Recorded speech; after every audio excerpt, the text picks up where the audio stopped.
everyone, welcome back to my channel. എല്ലാവർക്കും ഹബീസ് teaching വേൾഡിൻ്റെ പുതിയൊരുവിലേക്ക് സ്വാഗതം. അപ്പം ഇന്നത്തെ വീഡിയോ എന്ന് പറയുന്നത് ഒരു ട്രാവൽ നോട്ടാണ്. ഇത് ഞാനായിട്ട് ഉണ്ടാക്കിയ ക്വസ്റ്റ്യൻ ആണ്, അതുകൊണ്ട് ടെക്സ്റ്റിലൊന്നും നോക്കണ്ട, ടെക്സ്റ്റിലൊന്നും ഇല്ല. ഓക്കെ, അപ്പം വേണമെന്നുള്ളവർക്ക് മാത്രം ഇത് വേണമെങ്കിൽ ഒരു നോട്ട്ബുക്കിലോട്ട് എഴുതിയിട്ട് വെക്കാം. ചിലപ്പോഴേ ചോദിച്ചേക്കാം, എനിക്കറിയില്ല കേട്ടോ. നിങ്ങൾ മോഡൽ ക്വസ്റ്റ്യനിൽ ഉണ്ടാവുമോ ഇല്ലയോ എന്നൊന്നും എനിക്കറിയില്ല. എൻ്റെ ഒരു ലേബറിൻ്റെ ഇരിപ്പുണ്ട്, നമുക്ക് അതിൻ്റെ അത് നോക്കി നോക്കാം. Okay, Dubai is imagine you should got an opportunity to visit Dubai. Write a brief travel note. You can take points from the lesson Glimpses of the Emirates. നിങ്ങൾക്ക് ദുബായ് വിസിറ്റ് ചെയ്യാൻ അല്ലെങ്കിൽ അബുദാബി വിസിറ്റ് ചെയ്യാൻ ഒരു അവസരം കിട്ടിയെന്ന് വിചാരിക്കുക.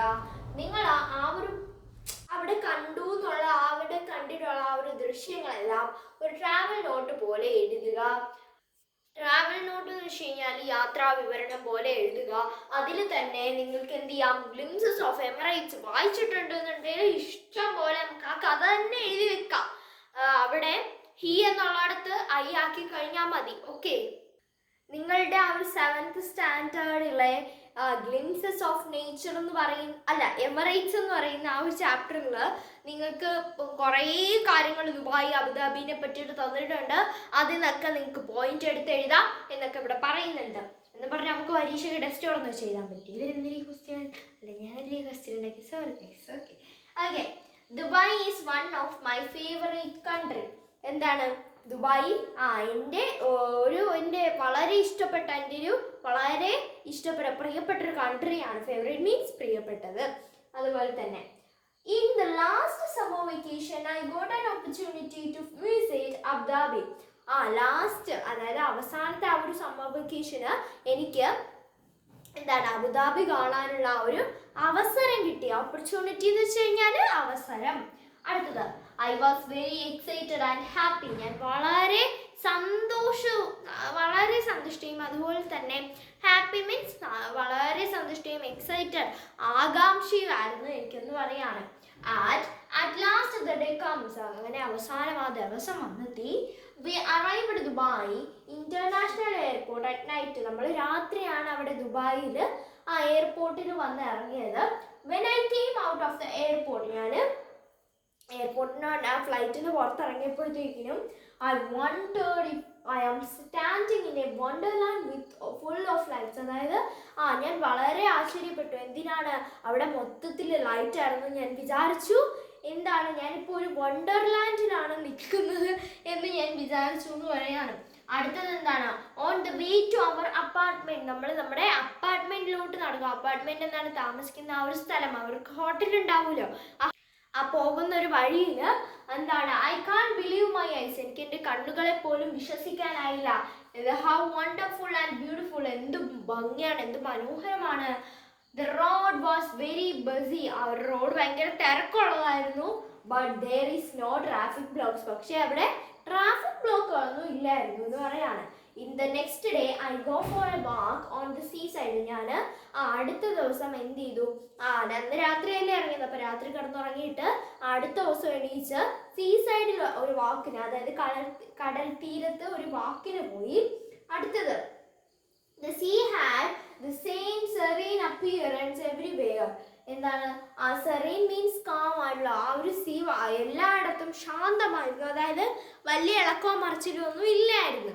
അടുത്തത് എന്താണ്, the beach was kept very neatly. ആ ഒരു ബീച്ച് ഭയങ്കര വൃത്തിയിലായിരുന്നു അവർ കീപ്പ് ചെയ്തത്, അതായത് അവർ കൊണ്ടുപോയിക്കൊണ്ടിരുന്നത്. On the way back I saw Noor Abu Dhabi solar power plant. അതായത് ഇങ്ങോട്ട് വന്നപ്പോൾ, ഞാൻ തിരിച്ചു വന്നപ്പോൾ ഞാൻ ആ ഒരു Noor Abu Dhabi solar power plant കണ്ടു എന്ന് പറയാണ്. അത് എന്താണ്, അത് നമ്മൾ പഠിച്ചു. സോളാർ പവർ പ്ലാന്റ് ലോകത്തിലെ തന്നെ ഏറ്റവും വലിയ സോളാർ പാനൽസ് വെച്ചിരുന്ന ആ ഒരു പ്ലാന്റ് ആണെന്നൊക്കെ നമ്മൾ പഠിച്ചു. It is the largest single site solar power plant in the world. വേൾഡിലെ ആ ഒരു ലോകത്തിലെ തന്നെ ഏറ്റവും വലിയ പവർ പ്ലാന്റ് ആണ് അത് എന്ന് നമ്മൾ പഠിച്ചു. അതുപോലെ തന്നെ but visitors are not allowed inside the plant. എന്താ ആ ഒരു സ്ഥലത്തേക്ക് എന്താണ് വിദേശികളല്ലല്ലോ യാത്രക്കാരെ വെളിയിലുള്ള ആളുകളെ കയറ്റില്ലായിരുന്നു. അവിടെ താമസിക്കുന്ന ആളുകളുണ്ട്, ആ ആളുകളെ മാത്രമേ, അതായത് അവിടെ ജോലി ചെയ്യുന്ന ആളുകൾ, അവർക്ക് മാത്രമേ അത് കാണാനുള്ള അവസരമൊക്കെ ഉള്ളൂ എന്ന് പറയാണ്. നെക്സ്റ്റ് നോക്കാം. Then I go to see the imposing Burj Khalifa. അതായത് ഞാൻ എന്താണ് അത് കഴിഞ്ഞിട്ട് ഞാൻ ബുർജ് ഖലീഫ കാണാൻ പോയി. നിങ്ങൾ ആരെങ്കിലുമൊക്കെ ബുർജ് ഖലീഫ കണ്ടിട്ടുണ്ടോ? ഒരു സിനിമയുണ്ട്, എന്തോ ഒരു സിനിമ, ഞാൻ മറന്നുപോയി, എന്തോ ഒരു സിനിമയുണ്ട്, ഒരു കൊച്ചിൻ്റെ മോമോ ഇൻ ദുബായ് എന്ന് പറയുന്ന, അത് തന്നെ. ആ സിനിമയിൽ ആ കൊച്ചിന് ബുർജ് ഖലീഫ കാണാൻ ഭയങ്കര ആഗ്രഹമായിരുന്നു. അങ്ങനെ ആ കൊച്ചിൻ്റെ ഒരു ശീലമുണ്ട്, 7 മണിയായാൽ അത് ഉറങ്ങിപ്പോവും. അങ്ങനെ അത് ബുർജ് ഖലീഫ എത്തിയപ്പോൾ 7 മണിയായിപ്പോയി. അങ്ങനെ അത് ഉറങ്ങിപ്പോയി, അതിന് കാണാൻ പറ്റിയില്ല. അതിനൊരു ഉറുമ്പ് പെറ്റുണ്ടായിരുന്നു. അങ്ങനത്തെ ഒരു കഥ കേട്ടോ. അടുത്ത എന്താണ്? The tallest building in the world.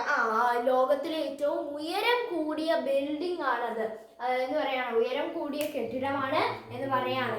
അതായത് അംബാനിയുടെ വീടില്ലേ, അതിന്നൊക്കെ കുറെ കൂടെ ഒക്കെ ഉയരം കാണും ഗൈസ്. ഓക്കെ, അംബാനിയുടെ വീടിനേക്കാളും കുറച്ചുകൂടെയൊക്കെ വരും, കുറച്ചുകൂടെ അല്ല കുറെ കൂടെ വരും. 90 നിലയോളം ഉണ്ട് ബുർജ് ഖലീഫ. ഓക്കെ ഗൈസ്, എൻ്റെ മണ്ടത്തരങ്ങളിൽ ഞാനിങ്ങനെ പലരും പറയും, നിങ്ങളിതൊന്ന് വിശ്വസിക്കുന്നത്. ഓക്കെ, അടുത്തത് ലോകത്തിലെ ഏറ്റവും ഉയരം കൂടിയ ബിൽഡിംഗ് ആണ് എന്ന് പറയാണ്. അടുത്തത് നോക്കാം. എന്നൊക്കെ പറഞ്ഞു. The ride on the metro train was a great experience. Metro ട്രെയിനിലുള്ള ഒരു യാത്ര വളരെ വളരെ നല്ലതായിരുന്നു എന്ന് പറയാണ്. അതുപോലെ തന്നെ here was a landscape totally different from anything I had ever seen. ഇവിടെ ഒരു ലാൻഡ്സ്കേപ്പ് എന്ന് വെച്ചാൽ അതല്ല, നിറച്ചും പച്ചപ്പൊക്കെ നിറഞ്ഞ ഒരു സ്ഥലം കഴിച്ചു. അവിടുത്തെ ആ ഒരു ഭൂപ്രകൃതി ഞാൻ ഇതുവരെയും കണ്ടിട്ടില്ലാത്തതായിരുന്നു, വളരെ മനോഹരമായിരുന്നു എന്ന് പറയുകയാണ്. The Louvre Abu Dhabi museum, no words explain. അതായത് ആ ഒരു ലൂവർ അബുദാബി മ്യൂസിയം നമ്മൾ പഠിച്ചു. ലൂവർ അബുദാബി മ്യൂസിയം എന്താണെന്നും അവിടുത്തെ കാര്യങ്ങളും ഒക്കെ നമ്മൾ പറഞ്ഞു. ഓക്കെ, ആ മ്യൂസിയം ഒരു വാക്കുകളും ഇല്ല അതിനെ വിവരിക്കാനായിട്ട്.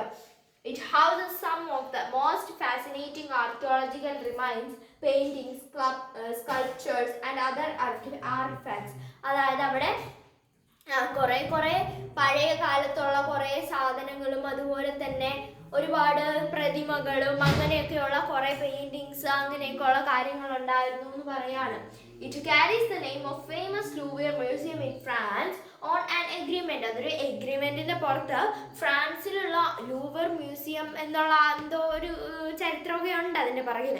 ഒരു എഗ്രിമെന്റിന്റെ പുറത്ത് ഫ്രാൻസിലെ ലൂവർ മ്യൂസിയത്തിൽ നിന്നിട്ടും എന്താണ് കുറെ സാധനങ്ങളൊക്കെ ഇവിടെ വെച്ചിട്ടുണ്ട് എന്ന് പറയാണ്. അടുത്തത് നോക്കാം.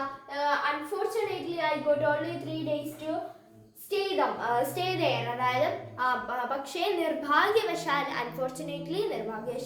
നിർഭാഗ്യവശാൽ എനിക്ക് അവിടെ 3 ദിവസം മാത്രമേ തങ്ങാനായുള്ളൂ, അതായത് നിൽക്കാൻ പറ്റുള്ളൂ എന്ന് പറയാണ്. നെക്സ്റ്റ് നോക്കാം. I couldn't describe the sights. It was that much beautiful. എന്താണ് എനിക്ക് ഒരിക്കലും അവിടുത്തെ ആ ഒരു കാഴ്ചകളെ വിശദീകരിക്കാൻ കഴിയില്ല, കാരണം അത് അത്രത്തോളം മനോഹരമായിരുന്നു. If I get an opportunity to visit a country again, surely I will select Emirates. അതായത് ഇനി എനിക്കൊരു രാജ്യം വിസിറ്റ് ചെയ്യാനുള്ള ഒരു ഓപ്ഷൻ വരികയാണെന്നുണ്ടെങ്കിൽ ഞാൻ എന്തായിരുന്നാലും എമിറേറ്റ്സ് മാത്രമേ ചൂസ് ചെയ്യുള്ളൂ. There are more to explore. അവിടെ ഇനിയും ഒരുപാട് കാണാനുണ്ട്. ഓക്കെ, അപ്പോൾ ഇന്നത്തെ വീഡിയോ ഇത്രയുള്ള എല്ലാവർക്കും ഇഷ്ടപ്പെടുന്നെങ്കിൽ ചാനൽ സബ്സ്ക്രൈബ് ചെയ്യുക, ലൈക്ക് ചെയ്യുക, ഷെയർ സപ്പോർട്ട് ചെയ്യുക. അപ്പോൾ 8 പേരും കൂടെ ആയിക്കഴിഞ്ഞാൽ നമ്മൾ 1000 സബ്സ്ക്രൈബേഴ്സ് ആകും ഗൈസ്. ഓക്കെ, അപ്പോൾ 1000 ആയിക്കഴിഞ്ഞാൽ ഞാൻ വാക്ക് തരുന്ന ഒരു ഗിവ് അവേ ഞാൻ വെക്കും. ഓക്കെ, അപ്പോൾ അതിപ്പോൾ എങ്ങനെയായിരുന്നാലും ഞാൻ വെക്കും. ഓക്കെ, അത് ഒരാൾക്കോ 2 പേർക്കോ ഉള്ള ഒരു ഗിവ് അവേ ആയിരിക്കും. വളരെ വിലക്കുറഞ്ഞ വളരെ ചുരുങ്ങിയ ഐറ്റംസ് ആയിരിക്കും. ഓക്കെ, അപ്പോൾ ഇന്നത്തെ വീഡിയോ ഇത്രയുള്ള എല്ലാവർക്കും ഇഷ്ടപ്പെട്ടിരിക്കുന്നത് ചാനൽ സബ്സ്ക്രൈബ് ചെയ്യുക, ലൈക്ക് ചെയ്യുക, ഷെയർ സപ്പോർട്ട് ചെയ്യുക. അപ്പോൾ ഇത്രയുള്ളൂ, ബൈ.